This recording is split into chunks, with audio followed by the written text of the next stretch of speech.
Hello, everyone. Welcome to Kiki and Kibitz. It's me, Mary, and I'm here today with a very special interview for you guys. I'm sure you recognize who's on my screen.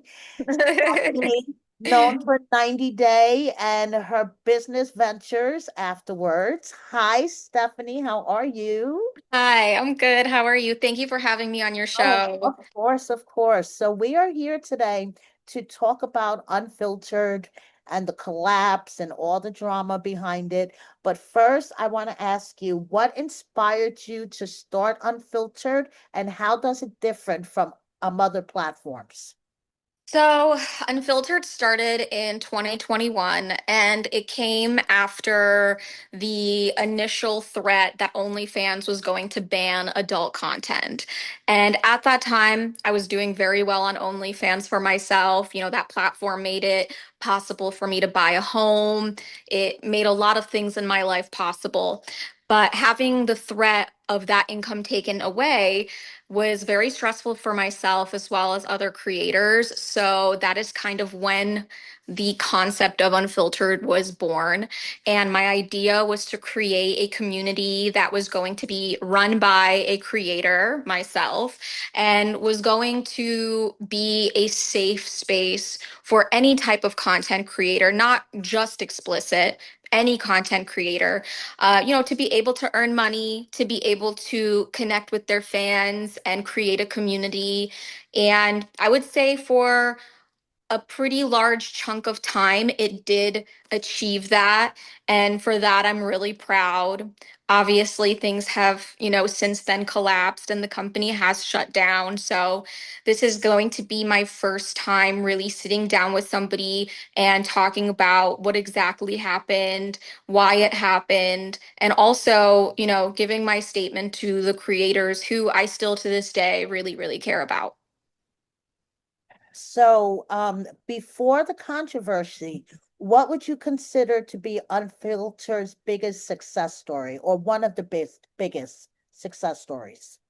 I think the biggest success of Unfiltered was the community that we were able to build. There was something really special about Unfiltered that no other platform had. You had creators supporting other creators.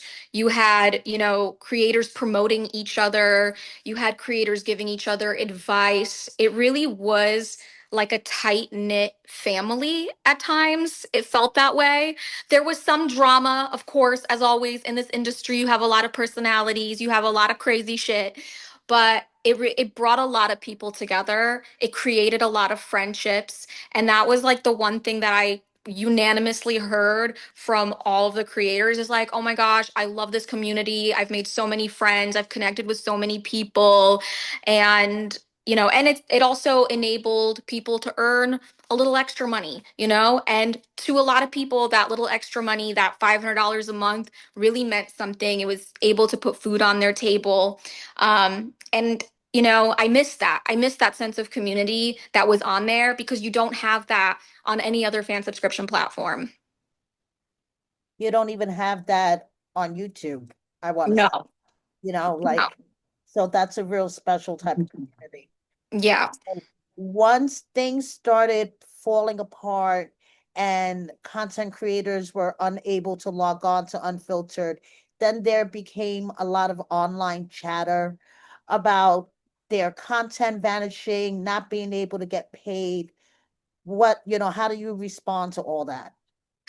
Well, I think that, first of all, the fact that there was this tight-knit community on the site, there was the sense of, wanting to protect each other and advocate for each other. And that's why a lot of this online chatter came about.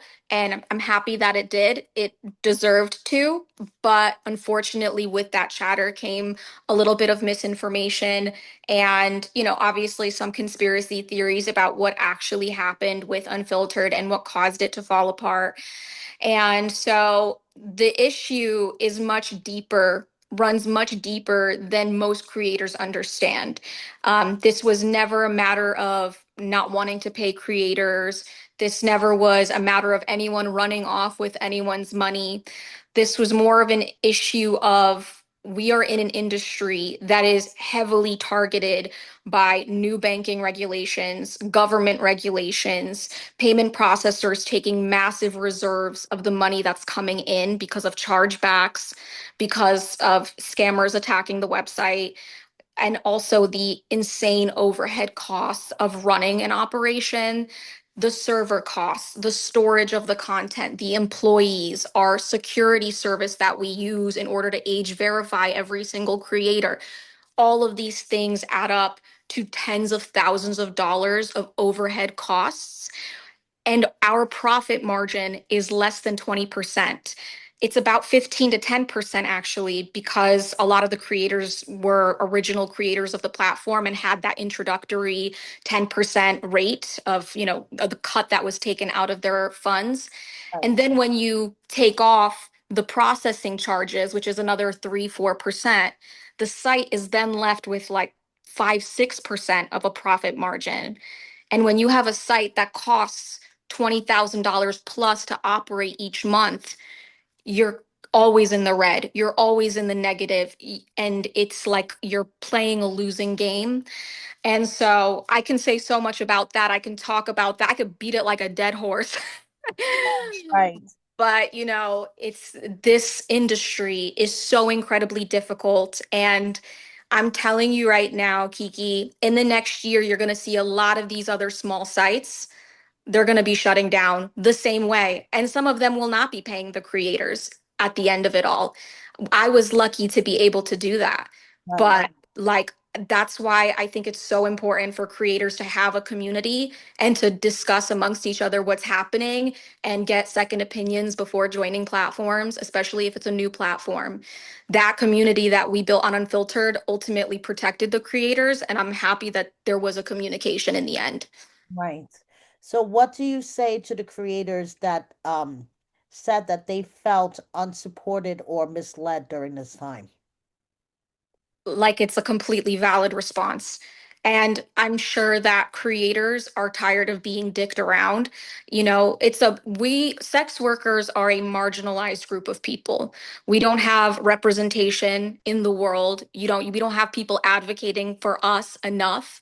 There's not And a sex workers union or anything like that, Yeah, so this makes this industry, the people in this industry, the most vulnerable to being scammed, having money stolen, being taken advantage of, being, extorted. So I understand why creators felt the way that they felt, because I'm putting myself in their shoes. I would have felt the same way as well. And I did in my own way. On the other side of the business, I felt taken advantage of. I felt like, I felt that I was being used and even abused in some ways and used as a scapegoat. But, you know, I at least am in a slightly like more of a position of power where I can do something about it. Whereas these creators, they kind of feel helpless. And so I, from the bottom of my heart, want to apologize to these creators that trusted me and joined this site because of me. Because let's face it, they didn't join the site because they liked the name. They didn't join the site because, oh, this is a random site that looks cute. Let me join it. They joined it because they saw me promoting it. And so I don't take that lightly. It's a responsibility I don't take lightly. And every single feedback, concern, or grievance that these creators have had has been 100% valid. So was there a specific turning point where you realized that Unfiltered may not survive? It was always a roller coaster throughout the years. It was always like hanging on by a thread, and there were points where I put in my own money just to keep it going. All of the content that I made and sold of myself on Unfiltered, I never cashed out that money. It stayed in the site and paid for in order to help the operations keep running. And I was living off of savings for all those years until those savings ran out. And so The whole time it was a bit of a struggle. There were moments where things were on the up and things were going great, but then something would happen. A bank would shut down our account because we're against terms of service. Most banks don't work with adult industry. And so we kind of had to try to fly under the radar with some of these banks. They would shut us down and they'd say, okay, you'll see your money in 2 to 4 weeks when we send it back to you. And in that meantime, we're like, well, how the hell are we supposed to pay creators? How the hell are we supposed to pay our developers? How are we able to pay our employees? So it was a constant, like, I always describe it as 2 steps forward, 4 steps back. And this was ultimately like what ended things. So, as the founder and as you said, the face of Unfiltered, do you take some responsibility to Unfiltered closing? They have chosen to take that full responsibility because it's the right thing to do. I can sit here and I can point fingers at the banks, at certain individuals for not doing more. But at the end of the day, it's my face on it. And when you go into any business and you are the face of something, you're there for the good and the bad. And so I was there for the good, I'm here for the bad. And I wanted to assure creators that you will be taken care of. Your remaining balance, we are going to pay as many creators as much as we possibly can. And I say we, but it's me. I took out a second mortgage on my home to be able to make that possible. It was difficult to do. I had to do it privately through somebody that I knew, somebody that trusts me and knows that I'm good, that I'm going to pay this back. And it took about a week. From the shutdown to about a week later, I was able to secure that loan. During that period of time, I was kind of, you know, getting information on what was happening with the site. I had stepped away from the site for a short period of time to focus on saving myself and making money and, getting myself back on track because obviously this company left me in a really horrible financial situation. And so once I learned what happened with Unfiltered and what was the fate of Unfiltered, I got really quick into action and I was able to secure this loan. And we have done, I would believe, like 99% of payouts are done. The vast majority, the really big ones, they're done. There's still some creators messaging me. Every few days I'll get an email. Hey, I haven't logged in like a year, but I think I had $30 there. And I'm like, here you go. you know but like obviously these people do need to like verify their username. We do have to go back into like the data backup that I have to like verify everything, so it's not just like an open ATM for everybody to be like, hey, I was a creator. Right, exactly, exactly. So many creators also express concern for their actual content that was uploaded and now just seem to have vanished. How do you address those concerns? Very valid concerns. And so when the shutdown first initially happened, there was some miscommunication from another employee of the website that there was a security breach. Upon investigation, I find no valid proof of that ever happening. We did have a bot problem on the platform where a lot of like spammy bot accounts would create like member profiles and use fraudulent credit cards to like buy content with money that was stolen.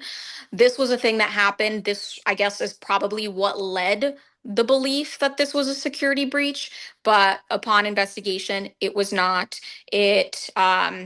It was a totally separate server issue that did not jeopardize the content or data of creators. That data and that content is still securely stored in that server. And the option that I am leaving all creators is you can choose to keep that data securely stored there for the time being in case the site were to ever come back.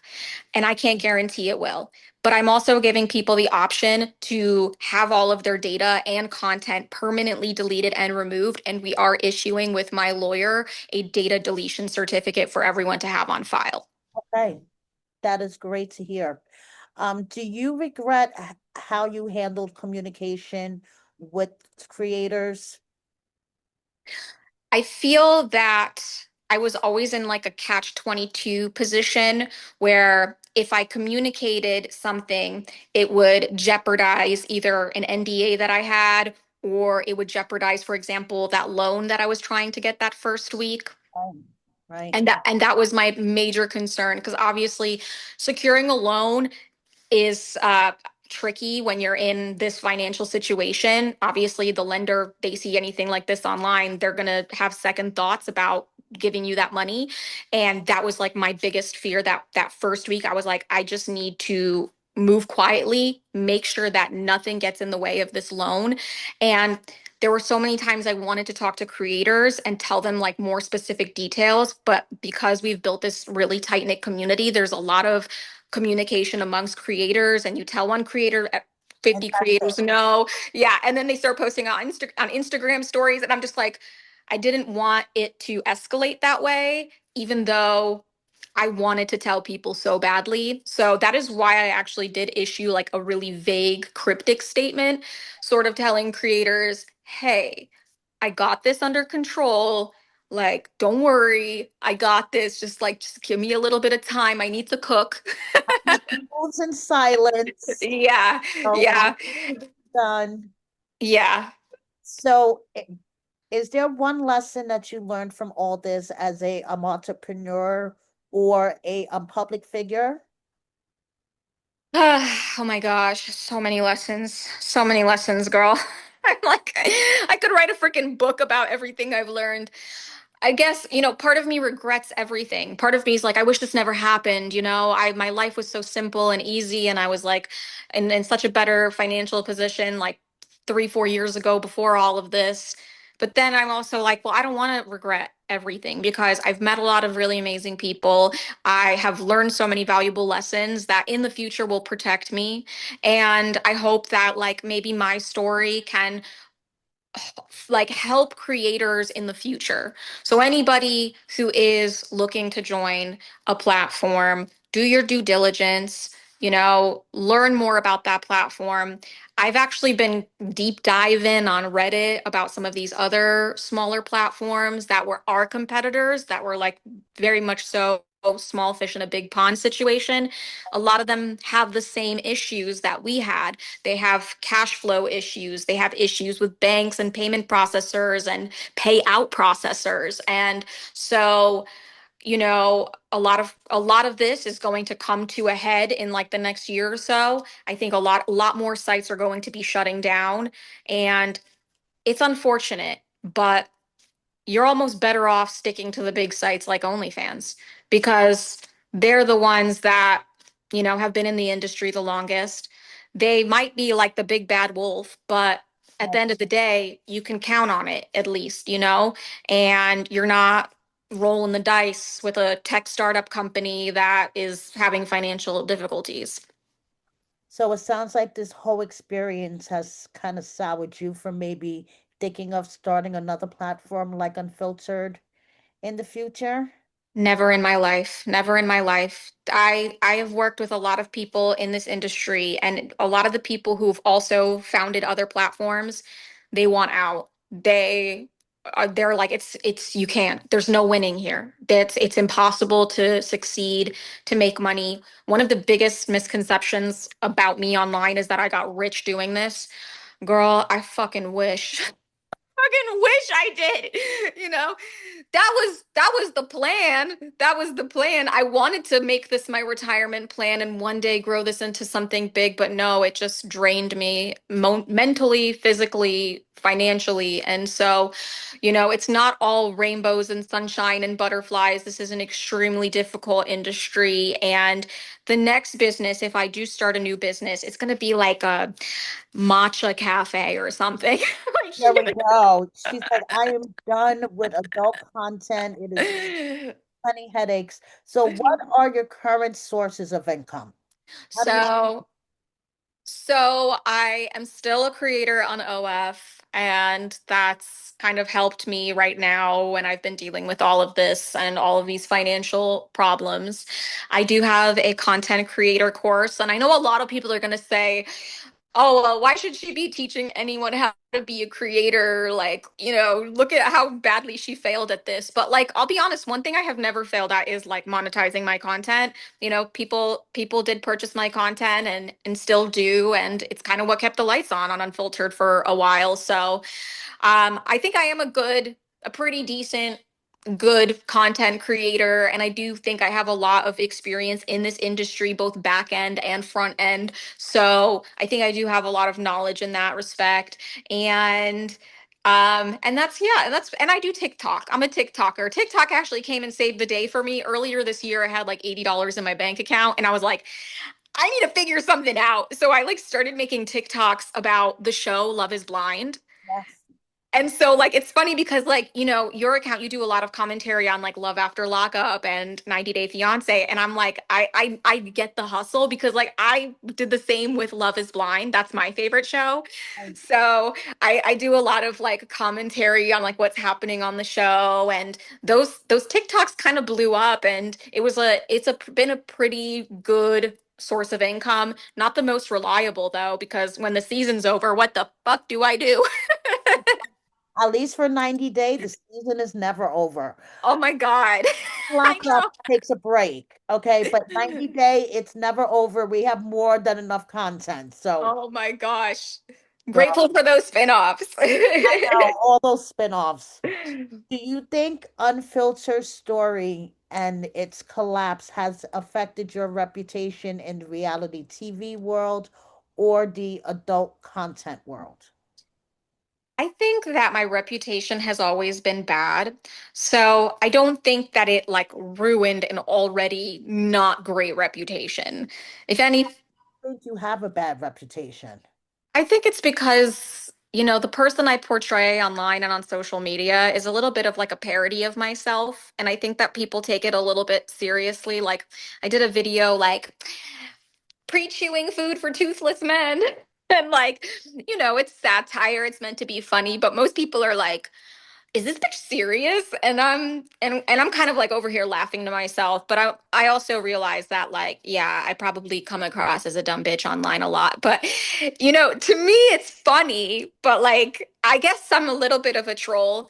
But I have such a like a private, separate life, like by myself. Like, I like to bird watch. I'm a gardener. I don't go out. I'm a hermit. I'm very antisocial.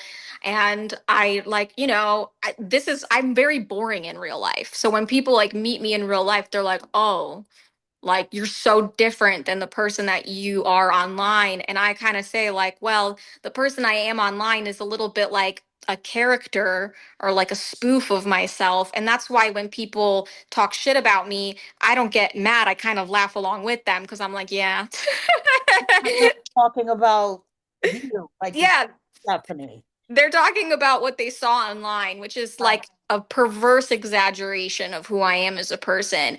But I think now I'm turning a page where I'm like, okay, like maybe I do want to show more of myself online, like who I really am. And so I have started to share that more. I think that I still do have a pretty bad reputation. I honestly don't really care. The only way that I am hurt is that this has affected the way that adult industry workers think of me, and those are the people that I so badly like wanted to protect. And like, these are people that trusted me, so to know that some of these people do think differently of me now because they don't think I did enough, because they feel let down or disappointed, that bums me out. And I've tried to reach out personally to as many creators and talk to them one on one and like tell them I'm very sorry how things happened, because these people like they put in a lot of work on this platform. They promoted, they did content, they did live streams, they brought over their fans. Like, they believed in this site and they put in the work on this site. And for one day it to go poof and vanish and then feel kind of like left behind in the dust, it fucking sucks. And so I've apologized to as many of these creators that I can, because I don't want them to think that, any of this was easy for me. If you had a message for those creators, what would you say to them right now? My message is I am so grateful to all of you for trusting Unfiltered, for putting up with Unfiltered at times. I know things weren't always perfect. I know that all through the years, there were glitches, server outages, there were late payouts, there were, all the challenges of being a tech startup company. And I am sorry that things ended the way that they did. I'm happy that I'm able to take care of everybody in those final, moments, but it still doesn't take away the fact that they put effort into something that is now gone and it almost feels like a waste. But I want people to know it wasn't a waste. We built something pretty incredible, something special, unique, something that nobody had ever really seen before, which was a community, a platform for creators by creators. It felt like, a democracy at times. Like we were all kind of like, chiming in like what feature do you think needs to be improved and what feature do you think the site needs, and it was kind of like a build-a-bear of platforms where creators really did have a voice and were being heard and had direct communication with me the whole time, and that's pretty special too. Like, you can't like call up Jeff Bezos and be like, yo, I don't like the I don't, I don't like the checkout process. Like, can we fix that? So, it was nice to like be able to communicate with people directly at the top of the company. And I don't think that we're going to see anything like that again. So, I think everybody that was a part of it was a part of a really special platform. And I want to thank all those people so much for, trusting us and spending that time. And I wish them the best of luck. I know a lot of these girls are hustlers, go-getters. They're, savvy. They're going to find a new way, a new space to monetize their content. And I wish them all of the success. So what do you have to say to the 90 Day fans or just the fans of reality TV in general that are that are like side eyeing you now and not really sure about anything that you promote? What would you say to those people? I mean, I get it. I mean, like people have valid reasons to side eye and have their concerns. The people who talk not nicely and who are in the comment sections like being snarky, and I saw someone had said I was a grifter, and I'm just like, I mean, whatever. I mean, I can't control the world. I can't control how people think of me or perceive me. I would literally go fucking crazy if I did. So I've kind of just like let it be, Think what you want. It's okay. I mean, at the end of the day, I know who I am and I think I'm okay. Okay, so for the record, 99.9% of the creators have been paid. If someone by chance hasn't been paid, how do they go along getting in contact with you to make sure that they do get paid? Yes. So if you are a creator watching this, go to legal at unfiltered.com. That is the email that you're going to send. And we just need your username, first and last name. And if you have any screenshots of just like your profile just as proof, especially if creators did not have a pending payout, we would have to go back further into our server logs in order to locate information about them. But I would say at this point, 99% have been paid. And so we will just continue the process of taking care of any additional remaining balances. And then hopefully in the next month or so, we'll be able to, I don't think the site's going to come back, to be honest. A lot of creators, and actually, this is what surprised me the most, is once we've paid a lot of the creators, their next response is, okay, when is the site coming back? Like, I want to be back. I miss it. And that's like kind of heartbreaking to me because it makes me think like, wow, people really did love this platform. And I just don't see a way ahead in the future with this. There are no funds to keep it going. And so the only way that it could keep going is if like an investor came in.